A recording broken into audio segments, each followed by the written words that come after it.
आज हाम्रो स्कुलको विद्यार्थीहरूले कुन कुन खेल खेल्छ त्यो हेर्नलाई अन्तिमसम्म भ्लग हेर्नु होला। Hello guys, welcome back to my next vlog. अनि के छ हालखबर, आयो सन्चै हुनुहुन्छ होला। अनि आज चाहिँ हाम्रो त्यहाँ स्कुलबाट बाहिर गएर गेम खेल्ने दिन थियो क्या। अनि हाम्रो स्कुलको केटीहरूको यहाँ कबड्डी थियो क्या। अनि हामी केही बेर कबड्डी हलमा नि पुग्यौँ। कबड्डी हलको पछाडिपट्टि ग्राउन्डमा आएको त यस्तो दामी भ्यू थियो क्या गाइज, माथितिर हेर्नु न। अनि केही बेरपछि दिदीहरूको यहाँ कबड्डी गेम नि स्टार्ट भयो। मैले कबड्डी गेमको धेरै भिडियो नि हालेन, यति नै हालेँ। गेम सकेपछि हामी अर्को स्कुलतर्फ लाग्यौँ, किनभने हाम्रो यता म्याच सकेर हाम्रो अर्को स्कुलमा नि बाँकी थियो क्या म्याच। अनि जाडो नि भइसकेको थियो। मैले टोपी लाएँ, टोपी चाहिँ कस्तो देखेको छ कमेन्ट गर्नु है गाइज। साथीहरूसँग आफ्नै गफ घाम गर्दै हामी अगाडिपट्टि गयौँ, किनभने म्याम सरहरू अगाडि गइसकेको थियो, हामी धेरै पछाडि थियौँ क्या गाइज। अनि हामी छिटो अगाडितर्फ नि गयौँ।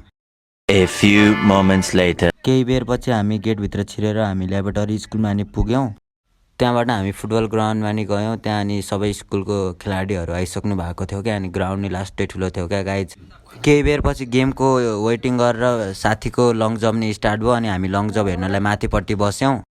साथीले चाहिँ फर्स्ट जम्प खत्रै हानेको गाइज, मलाई चाहिँ मन पऱ्यो। हजुरलाई मन पऱ्यो कि नै कमेन्ट गर्नु है। लङ जम्प हेरेपछि सर्टपुट हेर्न गएको त ठ्याक्कै हाम्रो स्कुलको दाइको पालो रहेछ क्या। अनि त्यहाँ दाइको गेम हेरेको त दाइले फर्स्टमै खत्रै हानिदिएर क्या।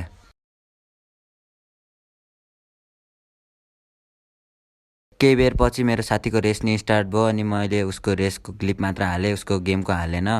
अनि उसको रेस नि हेरियो।